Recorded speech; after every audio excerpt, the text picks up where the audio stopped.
The Trump regime is not handling the Supreme Court's ruling, striking down Trump's tariffs against the world very well after Donald Trump held a presser where he whined and almost cried and started also talking about how a man wanted to kiss him and that he's going to be a good boy, but there's nothing going to change with the tariff regime that's in place. In fact, the tariffs will be higher, he says, and he doesn't need to go to Congress. What a bizarre presser. But then you had Treasury Secretary Scott Bessent up the ante, make it even weirder and more deranged. These are very unserious people. And Bessent went on state regime media, which calls itself Fox, and he said, what we're planning on doing now potentially is we're going to do embargoes against any country that doesn't honor the trade deals, which were non-existent to begin with, that got struck down by the United States Supreme Court. We're going to exercise embargo power right now. Okay, here's what Bessent said on state regime media. Let's play it. These trade deals that you and Jameson Greer and President Trump have negotiated, say with the UK, say with the European Union, that were done in part with leverage from the tariffs. And for that matter, the peace deals as well to solve these wars. Are those deals under any kind of threat now? Do you think everyone will honor the deals even though now supposedly the tariffs have been done asunder by the Supreme Court? Well, again, we can move to 232 and 301 tariffs. So I think that everyone is going to honor their deal. And there is the draconian alternative that the Supreme Court reaffirmed that the president has. He has a right to a complete embargo. Right. Like he can just cut countries off. He can, or he can cut whole product lines off. We can't receive any money. So, I would call on all countries to honor their agreements and move forward. Well, one of the things with that, too, in addition to the fact that you're going to do embargoes against the UK, the European Union, and other nations, is these deals don't even really exist in the first place. They're like fake deals that Donald Trump posted social media posts. Like, that's what we're talking about here. Then Bessent said, well, this was a big loss for the American people. Here, play this clip. I listened to you speak this morning, and we have heard from the president.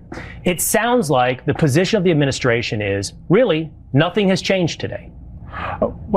Well, to be clear, today was a loss for the American people because by taking away President Trump's instantaneous leverage using the IEPA authority, the American people have suffered a significant setback. Yeah, no, we didn't, actually. The American people were suffering because of this, and there was no statutory authority. That was the ruling that was made. And finally, Bessent describes the Supreme Court ruling as now giving corporate welfare to people as a result of this ruling. Here, play this clip. Questions on the tariffs so that I understand what happens next. You mentioned the revenue will not change for Treasury, but what about the revenue you've already collected? What about the $175 billion? Do you anticipate having to make refunds at Treasury? Well, I'm not going to get out ahead of the courts. And as the president said, the Supreme Court was very discombobulated on this. They didn't give any guidance on it. I think it's probably not 175. I think it's probably closer to 130, but still a substantial amount. They have remanded it back down to a lower court. And as Amy Coney Barrett said in the original hearing that I was at, this could be a mess. And this could take months, this could take years to litigate and to get to the payouts. Oh, so you're going to litigate it and you're just not going to refund it? It was actually pretty clear what the ruling said. I want to call in Professor Justin Wolfers, economist over at the University of Michigan. Justin, it is great to see you. So that's what Bessent is saying. Embargoes, they're going to make it messy and they're going to try to litigate this, that this is bad for the American people. First, I want to get your reaction to the Supreme Court's ruling and then your reaction to what you just heard right there from Bessent. Yeah, actually, I think, Ben, I think it's great that we have a chance to chat because there's a set of legal issues and there's a set of economics issues. So I'll stay out of the law and you'll stay out of the economics. How's that, mate? Sounds good to me. Yeah, I mean, where do you start? Okay, so the thing is, watching those Fox clips knocked me off course because when lying liars lie, that's all you can think about. So let me just go back to what actually happened today. The United States is not a monarchy. We were not set up to be a monarchy. The Constitution explicitly granted the power over taxes, and tariffs are a tax to the Congress. The Congress never gave that to the president. The president just tried to take it.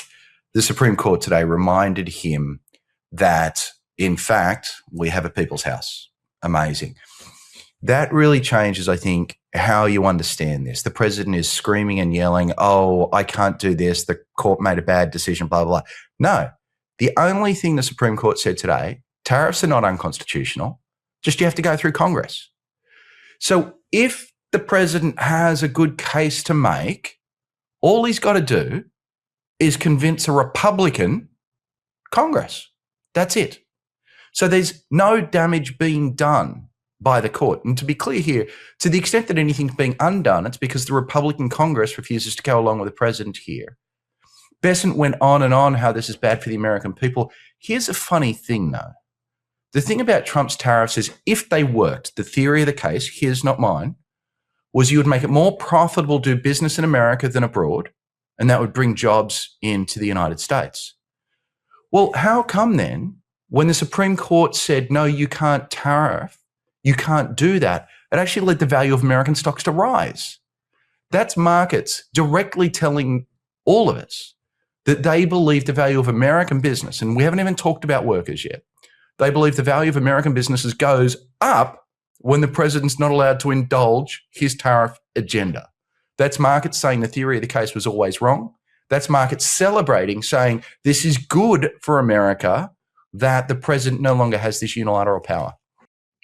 When we looked at the data earlier on Friday, too, the day started where I thought if we were going to have Professor Wolfers on, we were going to talk about the GDP being half of what was projected, or the PCE, which examines inflation around consumer behavior. That the fact that came in hotter than expected, that we were going to talk about that metric. Or I thought perhaps we would talk about the fact that in December, the trade deficit was like the highest it's been in a really long period of time. And that despite Donald Trump saying he's reduced the trade deficits by 78%, I don't know if he confused 78% with an increase in the deficit of like 78.1 billion, but it's just a lie. As you say, lying liars lie. The data that's been coming out this week, even before this Supreme Court ruling, was not what the Trump regime was claiming what we were expected to see, right? Yeah. So the one I want to pick up on, because it ties the two together here, is what happened to the trade deficit. Look, there's a deep question, should we care about the trade deficit? Let's put that aside. And Ben, if you want to go deeper, let's go deeper. I love going deeper. But that's what the president cares about. I don't actually care about it. But he wants tariffs because he wants to reduce the trade deficit. So we just got the trade deficit for 2025, and it is almost identical. I think it's 0.02% different from 2024. So we had this great trade war. Great. We had a trade war. And the one thing it was meant to fix, it did nothing about. Now, by the way, that might sound a little confusing to folks, but actually that bookcase behind me that's full of economics textbooks, every one of them will tell you, if you want to reduce the trade deficit, tariffs aren't the way to do it. I could have, and in fact, did tell you before the fact that this wasn't going to work. So the one thing the president was aiming for, it's clear that it failed. We all knew it would fail. So it was a bad policy aimed at something we shouldn't care about, and it didn't work. What was interesting when we heard Bessent, when he was confronted with the potential number of refunds, 175 billion, notice that this is the one time he actually wanted to make the number less and not more. They've all been saying, and I've been saying that this is one of the biggest lies, is that tariffs have brought in trillions of dollars. We all heard Trump's speech, trillion, 17 trillion, 15 trillion, tariff shelf, this, that, the other thing. It did bring in 175 billion as a tax on the importing companies passed on to the American consumer. That's the reality. But that was the moment where he said, actually, it's a little bit less. It's more like 135 billion. And so let's talk about two things. One, just the fact that, just notice that's where he comes up with his own number. But I'm like, didn't you guys say this brought in trillions? So that's a lie as well, huh? Ben, what I love about that is actually, I think it's so important, because the most important skill in all of macroeconomics, and I want folks at home to really think hard about this, is it's not understanding complicated models, and it's not understanding GDP and PCI and CPI and all the ways that we can dazzle you with bullshit. The most important thing is understanding the difference between millions, billions, and trillions. And you have that skill. And it's actually remarkable how few journalists do. It's very hard for folks at home to. Let me give you a very simple rule of thumb. Whenever you face a number like that, what you need to do is bring it down to scale. What does this mean per person? What does this mean relative to total income? What does this mean relative to past values? Something like that. Whenever someone is using a term in millions, billions, or trillions, they've chosen not to do that. Why is it they've chosen not to do that? Because they don't want you to understand. This is the oldest Washington trick. The way you baffle someone with bullshit is you say one of the words that happens to end in illion, and people get confused which one's which, but they're massively different. By the way, here's a simple rule of thumb for folks. $1 million is when you get a briefcase and you fill it with $100 bills. $1 billion is when you get a school bus and you fill it with briefcases. And $1 trillion is when you drive 1,000 of those school buses into your local football stadium. That's how different these numbers are. And you're absolutely right. Every time the president said the word trillion, he was lying. In fact, every time, I believe this is true, every time he said the word trillion through the entire presidency, it's been in the service of a lie. You know, I think about, as you said, you have all these kind of complicated economic models out there, but at the end of the day, we need to sift through bullshit. Billions, trillions, and millions. In the legal version of that, when I give legal analysis, I go, all these scholars will give you their versions of your economic models. And they have these frameworks for analysis. I'm an originalist. I'm a strict textualist. I care about states' rights. And then ultimately, they put it through whatever their framework is. And then people with agendas come out with bullshit. And then you're like, okay, you're an originalist, but now you believe in absolute immunity. Wasn't the Constitution founded on the idea of no kings? Wait a minute, you're a strict textualist, but you read away the words well-regulated militia in the Second Amendment. Well, the comma doesn't really matter, right? In the economics field, we've seen this with this regime as we've seen it in what they've wanted their legal regime to also be. Fortunately, here, this was one area where the Supreme Court, said, oh, no, on this one thing, you can't go this far. And then the Trump regime listens to that, though, and goes, oh, but you do say that we can do embargoes against these countries. So, so now we'll use a war power to do that. And it's like, that's the lesson you've learned from this thing. And they've been handed a gift by the Supreme Court, and right. They're turning this gift that they got into potentially something worse. And I think you're absolutely right, mate. And I think what's actually sort of worse than that is the president's immediate reaction was to issue, I think it's called Section 122, a 10% global across-the-board tariff. So that makes it sound to folks at home like, oh, the Supreme Court took it away, but he was able to do it another way. No. Section 122 says that you can issue a tariff of up to 15%, but it can only last for 150 days. So the president might be able to brag at night that he's reinstated his tariff regime, but he hasn't. What's more important is to understand these tariffs are a solution in search of a problem. Think about it this way. Why is it we have tariffs? Well, if it's to give the president leverage for these international deals, which has become his recent story, imagine calling up the Prime Minister of Canada and saying, well, you better do what we want or else we'll issue tariffs. Mark Carney can count to 150. Mark Carney is just going to say, I might just wait till the 150 days are over and then you'll get rid of them. So there's absolutely no leverage you get out of this. Okay, so then the president says, no, this is all about onshoring manufacturing. Okay, so the idea of onshoring manufacturing is you make it more profitable to do business in America. But this tariff that he just imposed in a fit of pique lasts for 150 days. So that means it'll be more profitable to do business in America for the next 150 days, but I won't have poured concrete on my factory till day 151. Therefore, no jobs are coming home as a result of this tariff. So then Trump's new 10% across the board tariff, what is it? There's only one thing it is. It's a tax. It's a tax on Americans. What we now have is, I don't know what to make of this. We have a pro-tax Republican president. Maybe he's in favor of this tax because it's regressive, that it takes a bigger chunk out of the pay packets of the poor than it does of the rich. Maybe he thinks he can baffle us with bullshit and pretend that China's paying, but that's a story that people aren't buying. These are tremendously unpopular tariffs. And at a time where people are worried about affordability, and he said that on day one he was going to bring down prices, and instead what he did is redistributed from the poor to the rich, added tariffs, let Obamacare subsidies expire, undermined the Fed. He's done anything but address the affordability crisis. As you mentioned, it's, I think, an undisputed fact, as we would call it in the law, in a summary judgment motion, that these tariffs are indeed regressive. But you had Kevin Hassett, National Economic Advisor, go on and say, no, it's actually, was it Kevin Hassett? It was Jameson Greer. Sometimes I confuse them. I think it was Greer, who the trade representative, who said that. And then Hassett went on and confirmed that. And then Hassett went on to say, and also, we're going to be disciplining people at the New York Fed for saying that tariffs were passed on to consumers. So you had the double whammy right there. As an economist at the University of Michigan, what goes through your mind when you have someone like a Jameson Greer saying that it's not regressive, and then someone like Kevin Hassett saying, I'm going to discipline the economists, people like who could be taking your class, who have productive careers, serious individuals, colleagues of yours, people like that. I'm going to discipline them from putting together a report that accurately states facts.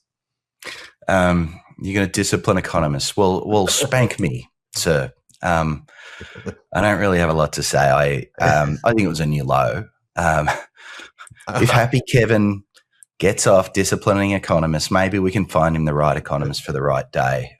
I don't know, mate. When we last left off the interview we did before, you challenged me, but more broadly journalists in general, to not think about things in terms of fourth quarter GDP or third quarter, but think about the long-term damage that's being done in the American brand and generationally, how Trump is impacting people and impacting the world, impacting future generations. One of the things we've seen develop as this tariff regime has been an absolute disaster is the world engaging in these free trade agreements with themselves that were never really possible before, or that would run into all of these stumbling blocks that would make him take years and years and years to actually do. And we're talking about big actual trade deals, written agreements, binding stuff, not social media posts. It's just interesting. I will get your take on it before we go, to see Canada with Prime Minister Carney as central banker, ran the Bank of Canada, ran the Bank of England, very intelligently create this trans-Pacific partnership, then a transatlantic partnership,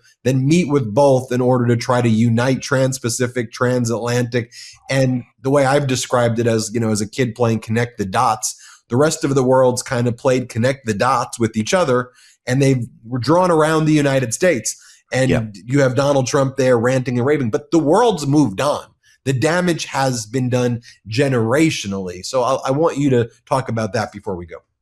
Yeah, it's very interesting. I'm going to give people more detail than they care about. There's something called the Trans-Pacific Partnership. It was the Obama administration got 3/4 of the way through it. It was an attempt to basically form a partnership in the Pacific that would keep China at bay. So it would make the United States central to Pacific region trade, Asian trade. The United States was central to that. The first thing that Trump did was stepped out of it. So we're not part of that friendship group. And basically what Prime Minister Carney has done is he's bringing the TPP countries into closer dialogue with the European Union, which is already a very, very strong trading bloc. What's really tragic here is this sort of brilliant American innovation to centralize our role in global commerce is actually going to go around us and despite us. The two sets of countries that are going to be left out are going to be China and the United States. What is this? This is the rest of the world saying, there are untrustworthy, bad actors who we don't feel comfortable to get in bed with. They're China and they're the United States. Justin Wolfers, everyone should be looking forward to your YouTube page that you're building right now. So I don't want to get ahead of what you're building, but you've posted some public things about it. So people should be starting to check in. There's a ramp up phase, but everybody go and check Justin Wolfers' YouTube page. He's growing it there. We appreciate all that you're doing, and I think it's great that you're starting your own independent media endeavor there, because people need to hear more of this stuff, Justin. Hey, Ben, I appreciate you. Look, today was an exciting day, and we just ended by talking about concerns. So can we just end each with a happy thought for the day, mate? What's your happy thought for the day?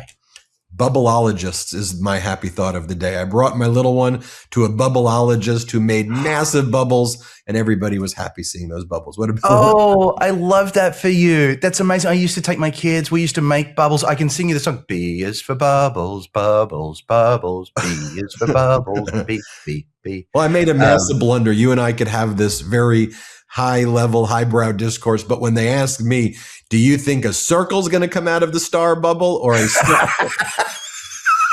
Got it wrong. I said star. Thank you for that moment. What's your happy thought before we go? Mate, I'm going to come back to it. Tariffs are gone. Look, they're not totally gone, but we don't live in a monarchy. You do have to go through Congress. We are one step closer, one small step closer to a sane and coherent trade policy. And I can't wipe this big grin off my face, frankly. And it's not because of a dislike of the president. It's because of a love of good economic policy. It's because we've all been having this intense conversation around the country, trying to understand trade, trying to understand what's going on. And I feel like folks are getting it, and we took one step closer to a somewhat better world today. Justin Wolfers, thanks for joining us. Appreciate it. Everybody hit subscribe. Let's get to 6 million subscribers. Want to stay plugged in? Become a subscriber to our Substack at MeidasPlus.com. You'll get daily recaps from Ron Filipkowski, ad-free episodes of our podcast, and more exclusive content only available at MeidasPlus.com.